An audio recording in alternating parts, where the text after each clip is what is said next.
চাওক আমাৰ আজি 17 বছৰৰ এইটো আমাৰ যুদ্ধ।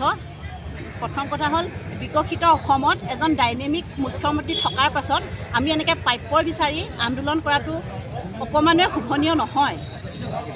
গতিকে আমি বহুতবাৰ তেওঁৰ ওচৰত আমি কৰিছোঁ। আমাৰ মমতা বেনাৰ্জী তেখেতে বুজি পোৱা নাই।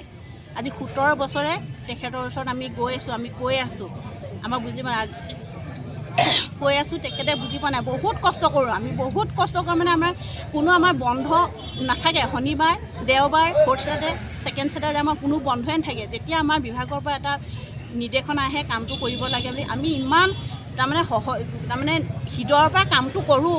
সেই হৃদয়ৰ পৰা কৰা সেই কথাটো আজি আমাৰ ঊৰ্ধ্বতন কৰ্তৃপক্ষ বা আমাৰ চৰকাৰে বুজি পোৱা নাই।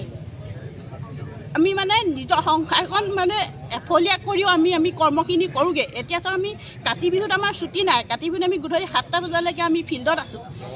দেৱালীত ছুটি নাই। কোনো তাৰমানে একেখন টেবুলতে এফালে এজন চৰকাৰী কৰ্মচাৰী বহি থাকে, কাষত আমি বহি থাকোঁ, কিন্তু সমানে কাম কৰি থাকোঁ। তাতকৈ আমি 2 ঘণ্টা, তেখেততকৈ আমি 2 ঘণ্টা দেৰিকৈ অফিচৰ পৰা ওলাই গ'লেও আমি আগতীয়াকৈ নাযাওঁ। তেনে ক্ষেত্ৰত বেয়া লাগে। বিহু পূজা আহিলে আমি যেতিয়া পূজা আমাৰ দৰমহাৰ পৰা আমি 5,000 টকা আমাৰ বজাৰ কৰিবলৈ উলিয়াই দিওঁ, পিছত যেতিয়া আমাৰ অফিচ খোলে আমাৰ যাবলৈ টনাটনি হয়। নহয়গৈ, নোৱাৰোঁ, কোনো পধ্যেই মিলাব নোৱাৰোঁ। বেয়া লাগে। আমাৰ এজন চৰকাৰী কৰ্মচাৰী ল'ৰাজন চৰকাৰী স্কুলত তেওঁলোকে প্ৰাইভেট স্কুলত পঢ়ে, ইমান ধুনীয়াকৈ পঢ়ায়গৈ। কিন্তু আমাৰো মন যায়, আমাৰো সপোন আছে ল'ৰা ছোৱালী ভাল স্কুলখন পঢ়াওঁ, ভাল মানুহ কৰোঁ। আমাৰ বৃদ্ধ মা দেউতা আছে, আমি শুশ্ৰূষা কৰিব লাগে, নোৱাৰোঁ। আমি গোটেই মাহটো যেতিয়া আমি সেই 17,000 টকা আমি চাকৰি কৰোঁ, আমাৰ নিজৰ কেতিয়াবা মূৰৰ বিষত টেবলেট এটা কিনিবলৈও আমাৰ নহয়গৈ। গতিকে ইমান হৃদয়ৰ পৰা কাম কৰাৰ পিছত তেখেতে কিয় আমি বহুত সন্মান কৰিছোঁ। তেখেতে হ'ব আশ্বাস দিয়ে। আজি 5 বছৰে আমাৰ এই ডাইনেমিক মুখ্যমন্ত্ৰীজনক আমি সন্মান কৰি থাকি লগ কৰিব পৰা নাই, একো কাৰ্যসূচী ওলোৱা নাই। আৰু এই মুখ্যমন্ত্ৰীজনক মই কৈছোঁ তেখেতে আন্দোলন কৰিলে বেয়া পায়, ধৰ্ণা কৰিলে বেয়া পায়। তেখেতক সন্মান কৰিছোঁ আমি, তেখেতক সন্মান কৰি আমি ধৰ্ণা কাৰ্যসূচী লোৱা নাই। কিন্তু আমি অনিচ্ছা স্বত্বেও আজি এই 17 বছৰ পিছত আমি আকৌ কৰিবলগীয়া হৈছে আমাৰ প্ৰাপ্য বিচাৰি। বেয়া লাগে। আমাৰ বহুতৰ মানে একো নোপোৱাকৈ আমাক চাকৰিৰ পৰা অব্যাহতি লৈছে।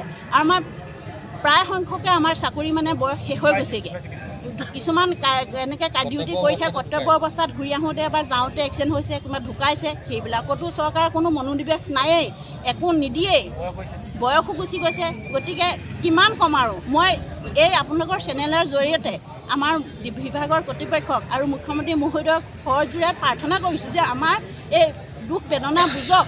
বেলেগ যিখিনি ঠিকাভিত্তি তেওঁলোকে কিবা এটা সামান্যতম কিবা এটা দিছে, আমাকো দি আমাক জীয়াই থাকিবলৈ অকণমান সাহস দিয়ক। আমাৰ জীয়াই থাকিবলৈ মন যায় নাযায় জানো? আমাৰ জীয়াই থাকিবলৈ, ভালকৈ সংসাৰখন চলাবলৈ, ভালকৈ খাবলৈ, এযোৰ ভালকৈ পিন্ধিবলৈ। গতিকে ইয়াৰ পৰা মই তেখেতক সজোৰে প্ৰাৰ্থনা কৰিছোঁ যে আমাৰ দুখ বুজক আৰু আমাক ন্যায় দিয়ক। এয়াই তেখেতলৈ অনুৰোধ। আজি আমি এই অৱস্থান ধৰ্মঘট কৰিছোঁ। আমাৰ এই প্ৰতিবাদ আমাৰ চৰকাৰৰ বিপক্ষে নহয়। এই প্ৰতিবাদ আমাক চৰকাৰে বাধ্য কৰাইছে। এয়া আমাৰ ন্যায্য প্ৰাপ্তিৰ বাবেহে। কেৱল আমি চৰকাৰৰ পৰা আমি যিখিনি আমি পাব লাগে প্ৰাপ্য সুবিধাখিনিৰ কাৰণে আজি কৰিছোঁ।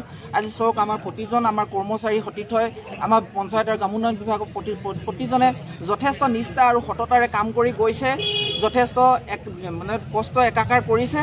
দিন ৰাতি বুলি কোনো কথা নাই। আমাৰ বন্ধ শনিবাৰ দেওবাৰ কথা নাই। আমাৰ বহুত কেতিয়াবা উৎসৱ পাৰ্বণো আমি ৰাখি পেলাই আমি আমাৰ নিজৰ কৰ্তব্য পালন কৰিবলগীয়া হৈছে। আমি অতি দুৰ্ভাগ্যজনক। আমাৰ বিগত চৰকাৰ, আমাৰ সৰ্বানন্দ সোণোৱাল চৰকাৰৰ আমাৰ সেইখন কেবিনেটত আমাক ইতিমধ্যে লৈছিলে, তেখেতলোকে এটা প্ৰপ'জেল লৈছিলে, কিন্তু আজিও কাৰ্যকৰী নহ'ল।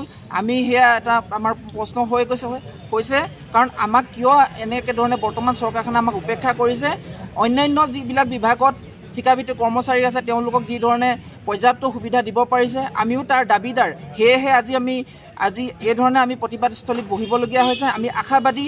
আজি এই মঞ্চৰ পৰা আমি ইয়াৰ পৰা আহ্বান জনাইছোঁ যাতে আমাকো মাননীয় মুখ্যমন্ত্ৰী ডাঙৰীয়াই আমি যিখিনি আমি প্ৰাপ্য বিচাৰিছোঁ তেওঁ যাতে এইখিনি আমাক প্ৰদান কৰে, আমি এই মঞ্চৰ পৰা আমি আহ্বান জনাইছোঁ।